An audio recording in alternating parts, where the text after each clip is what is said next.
But here we are in the On Landscape office with Simon Butterworth. Hello, Simon. Hi. And I suppose the first question is what do you do when you're not taking photographs? Well, I'm a professional musician. I play the clarinet in symphony orchestras. I'm actually a member of the BBC Scottish Symphony Orchestra at the moment. I live in Scotland. I'm a Yorkshire exile. I'm back in my home county. I didn't recognise that. It's a Scottish accent. No. I'm back. My family all live in Yorkshire, so I'm back seeing them, and it's nice to come visit you, Tim. Excellent. In Leeds. Yes. Now I've seen your photography originally on probably ePhotozine. I think when I first started. That's where I did my apprenticeship, and I'm not sure I'm so keen on what I was doing in those days now. It's changed, I think, hasn't it? It's changed, yeah.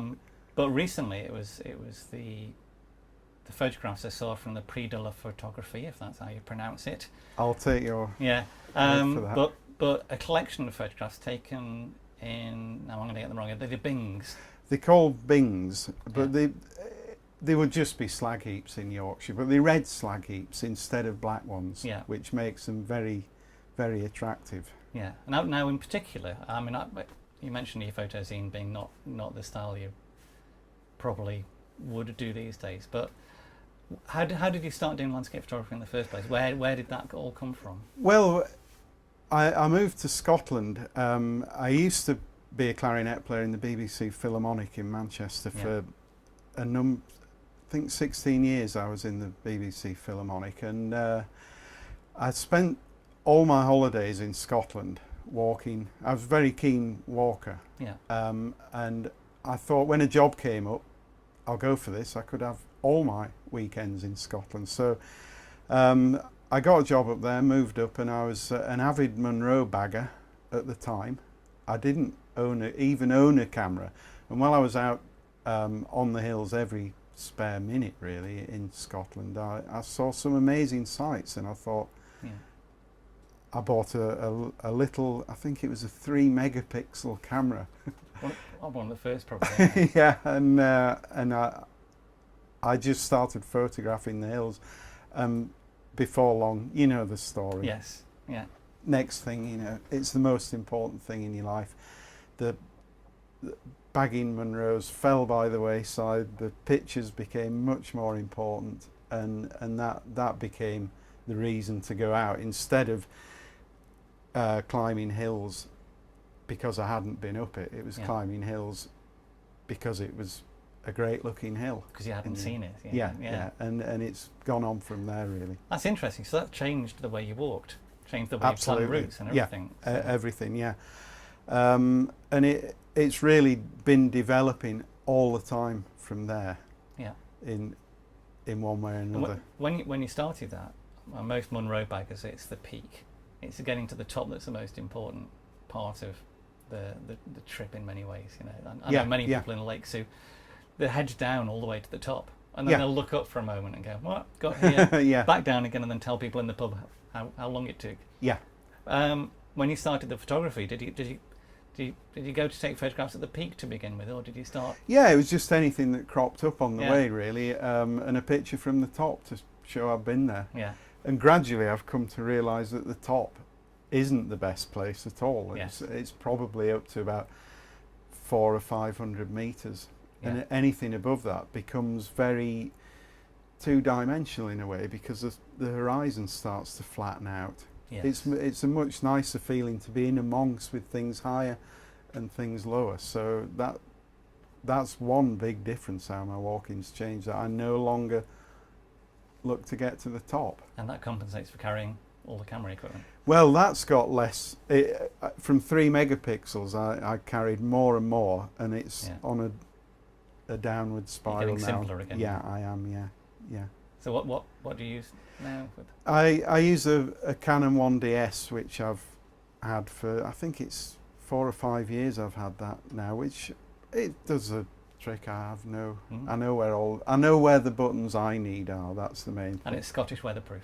Yeah, it is. Yeah, and it's never let me down. So and I carry at the moment. I use a 24mm tilt shift the Canon one, the Mark II one, and I have a 45mm tilt shift, and then I take a 7200 and a 1.4 converter.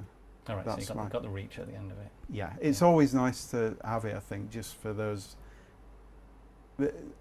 misty mornings, picking things out. You know, it can be... I always wish I'd taken it when I do it, even though it weighs a ton. Yeah. Now, the other thing that was interesting, apart from the fact that the photographs for great formal composition, very, very great light typically, was that every now and again you'd get an odd building or industrial works in the stream. You'd have very different photographs, and I know a few people like this, but your in particular was quite dichotomous. You'd be out taking buildings or architecture and then out in the landscape, and especially engineering works. Yeah, it's just I just like being outside. I think when it boils down to it, I like being outside, and I like taking photographs, and I have no set ideas on what the subject is. You know, it could be in the middle of nowhere with no human activity within miles, or I'm quite happy on an industrial estate on the other hand. But I think I always look for nice light, whatever the subject. And I presume when you're travelling with your music, you get to stop off and see places. Yeah, we go to some good places. Yeah. But usually cities, getting outside the city. I've been all over the world with the orchestra several times, but it's always within cities. I see it as a good way of seeing where you want to go back to, actually. Right, yeah, get a taster. Yeah, it's and also I think to a large extent, I've been doing it quite a long time now, it's got the travel bug out of my system to a large extent. So in a way I'm happy to stay at home a lot for my photography. Now this recent project, how did the Bings project come about? Because that's sort of a mix of your landscape and your industrial landscape. Well, you said you noticed as well that when you drive on the M8, particularly at sunset, that the red Bings halfway between Glasgow and Edinburgh, it really does look like Uluru. Yeah. And I've nearly run my car off the road when I've seen that in the dying rays of the sun, and it glows the most incredible red. That big one at Broxburn it is. And I thought, I've got to go and photograph that, and I got so wrapped up in the whole thing, and I discovered there are actually a lot of them. There are over 500 sites dotted about West Lothian. There are only a few that are maybe 5 or possibly 7 that are photogenic, really. The rest are buried in woods, or they've been used as hardcore in roads and that kind of thing. But it is an absolutely unique landscape, and anybody I show those pictures to never ever guesses it's Scotland. Yes. Yeah, it does look like the outback of somewhere. It does, yeah. Maybe the Arizona desert or something. Yeah. And I think it needs sunlight though. Yeah. That's the thing. They do look just like horrible slag heaps in ordinary daylight, but they're fantastic. So how long have you been shooting those? Probably about 10 months. I've been doing it on a regular basis, and it's still very much ongoing. I did a new one only last week. Right. That I was really pleased with the new picture of a completely new location, but it was hell getting to the viewpoint. It was my 3rd trip it must have half an hour to cover less than half a mile through some serious swamp to get to the viewpoint I wanted. Wasteland, is it? Yeah. Oh yeah. But it doesn't look like it. Again, it doesn't look an unpleasant location. It looks the sort of place you'd maybe go for a picnic. I love this idea of the wasteland being recovered. Yeah. I mean, having worked at Ravenscraig, we were talking about earlier on, I worked in a steel plant, and I drive past now and again, and I just see it getting colonised by trees growing on. Yeah. This was in the late 80s. Yeah. So it's had what, 15 years, 20 years to recover, and it's looking fairly wild in bits of there now. Well, some of the Bings are largely between 50 and 90 years since the working stopped. Yeah. And they've been colonised by over 300 species of lichens. Right. So are these protected areas or anything? I think some of them are now. Yeah. Fairly unique habitats. Yeah, quite. There are some.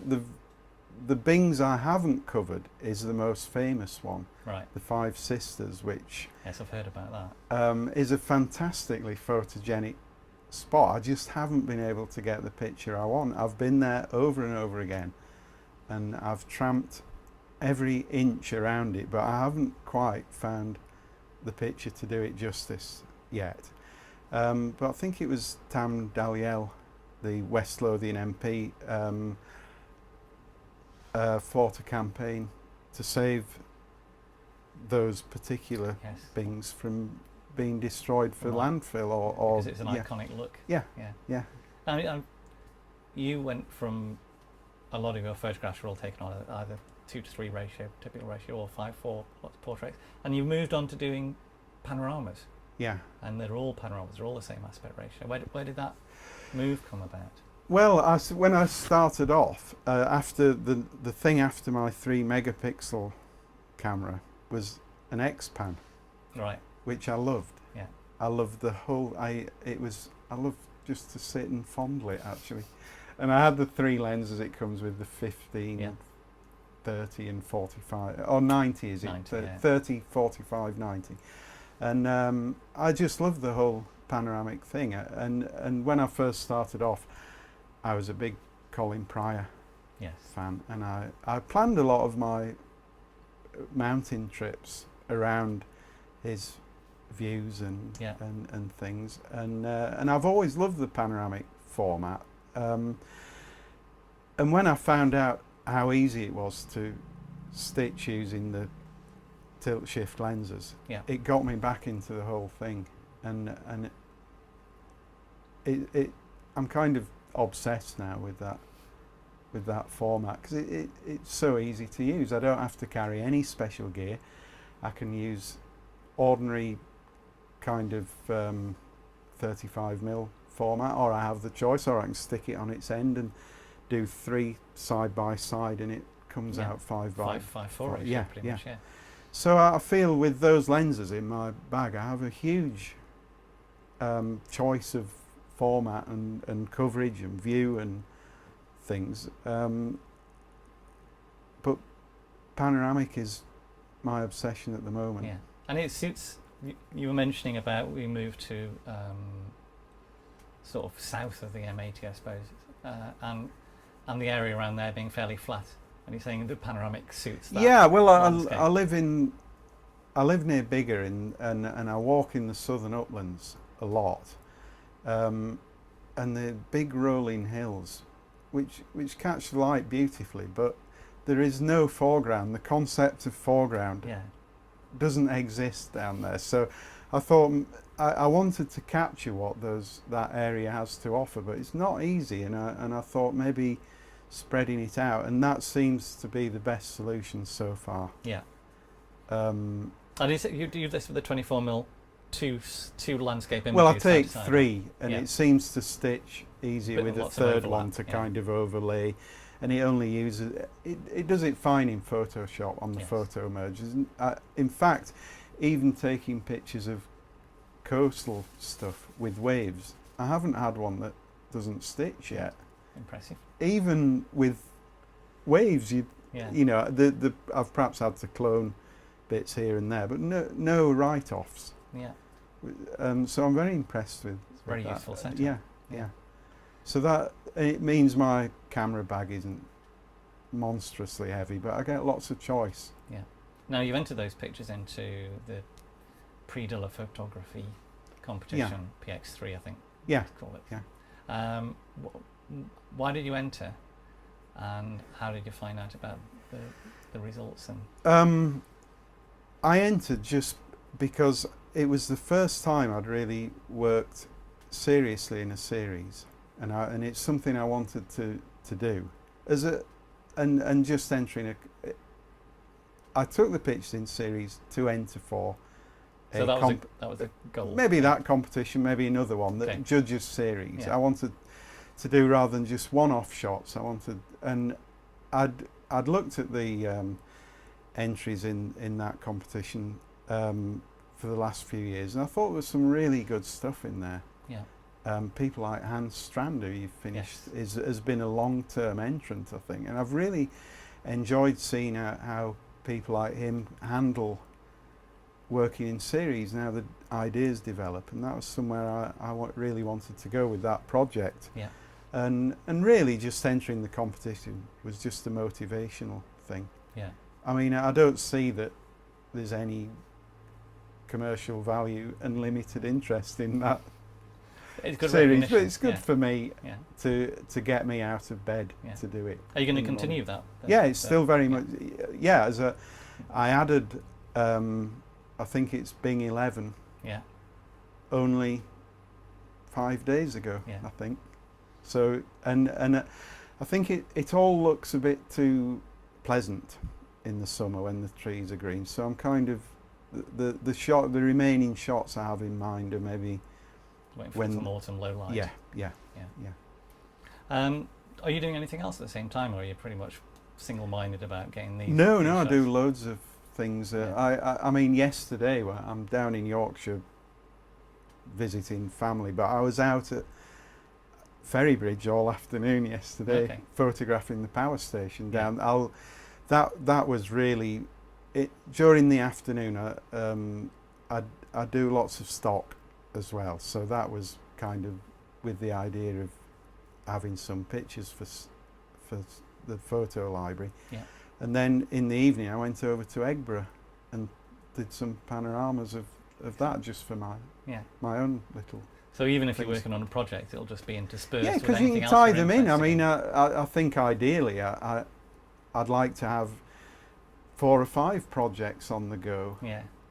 As well as all the other stuff. So you can go somewhere and go, what can I work within a project around here? So during the day, if it's a nice day, you can think, well, do some stock now when the light comes nicer, do some for this project or that, or, so there's always some motivation to do things. So do you have any other plans for projects at the moment? Is that the only one you're working on? No,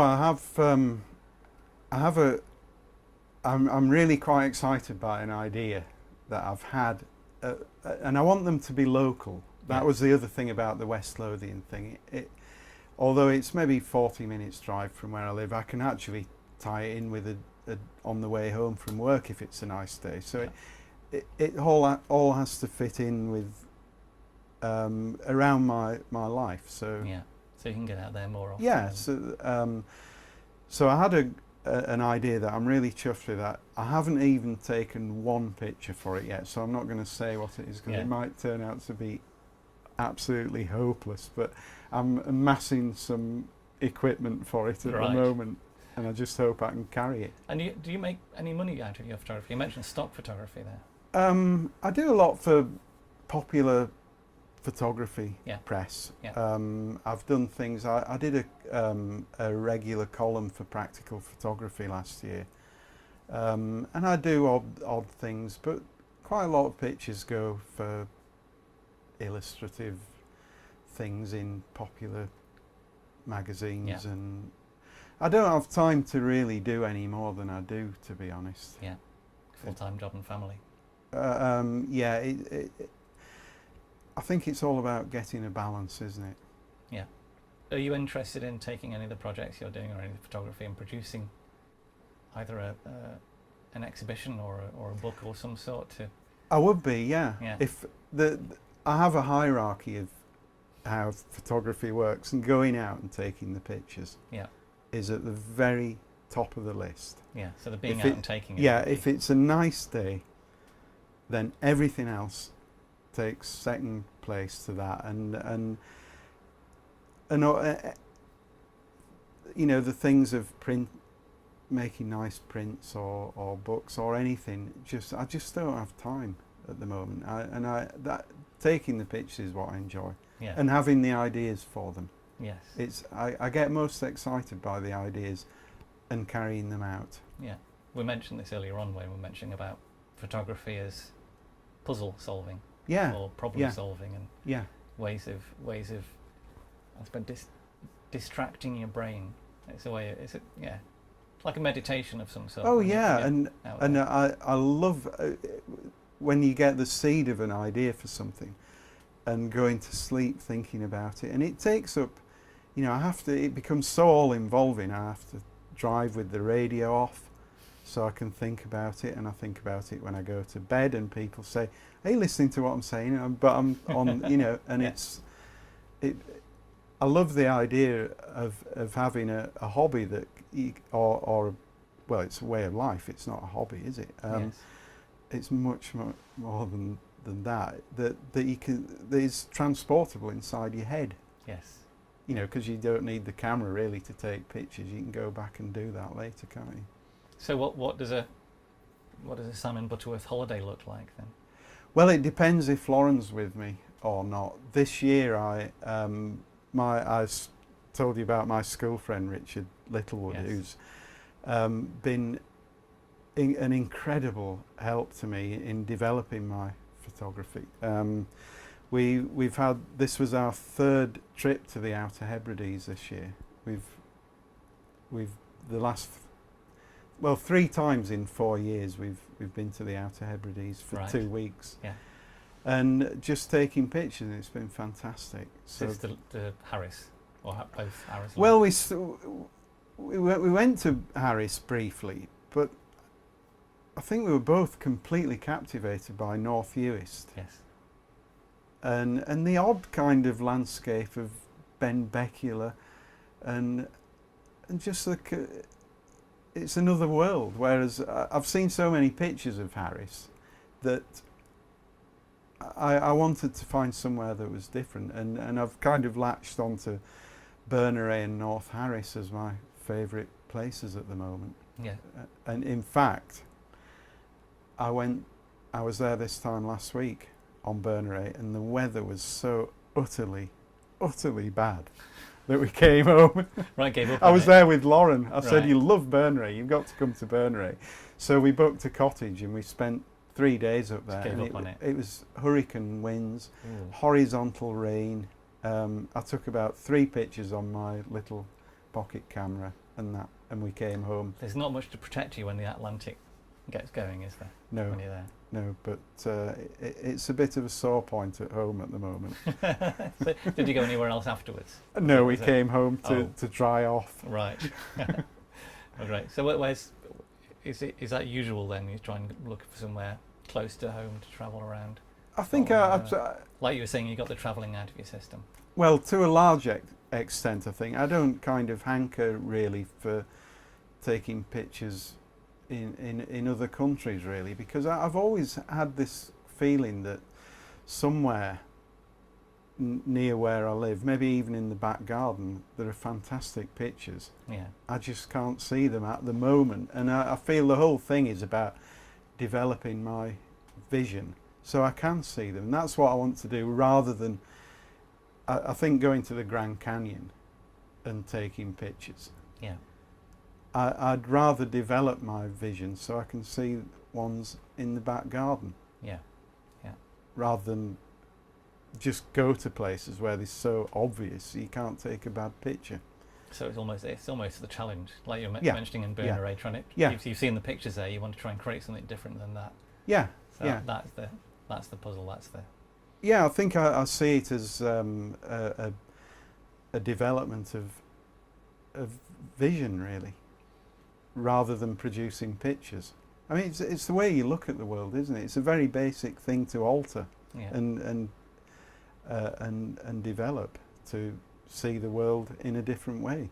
So which other photographers do you like, or that are Well, I doing bet you things can that- guess I love Ed Bertinsky. Yes. Yeah. I like, I suppose, Ed Bertinsky. I class anybody that I've actually spent money on and Yeah. bought the books, I must be a fan. Yeah. So I have several books by Bertinsky, and Mitch Epstein is somebody I've always liked his stuff. Yeah. Michael Kenner. I've been looking a lot at Brandt. Yeah, sorry for the break there. That was me just trying to find Bill Brandt on the internet. Yeah. So Bill Brandt's the other man, Halifax photographer of many other places. Yeah, fantastic stuff. We were just looking at the pictures of the Snicket and the trains going past in there. So any sort of modern landscape photographers, particularly? Well, obviously, like everybody else, Joe, I've got more of Joe's books than anybody else, so I have to say that. I used to like Colin Pryor. I still like Colin Pryor. I admire his tenacity, and I just find now as now I know Scotland better. I like the weather to look more realistic, you know. A little more Scottish. Yeah. Yeah, it very rarely looks like that, and I mean, obviously, you know, Colin has done a fantastic job. It doesn't often look like that when I go. He must have been up a lot of mountains to get those views. I know, but I do like and he finds some amazing spots to take pictures from. It's difficult being put on the spot to think of. Well, I'll let you. Names. I'll let you pick a few later, and we'll stick them. Stick them next to the article. But yeah. Thank you very much for that. It's okay, much no problem. Appreciated. Enjoyed it. Thank you. And we'll have the pictures on the website of the Bings. Yeah. For our audience.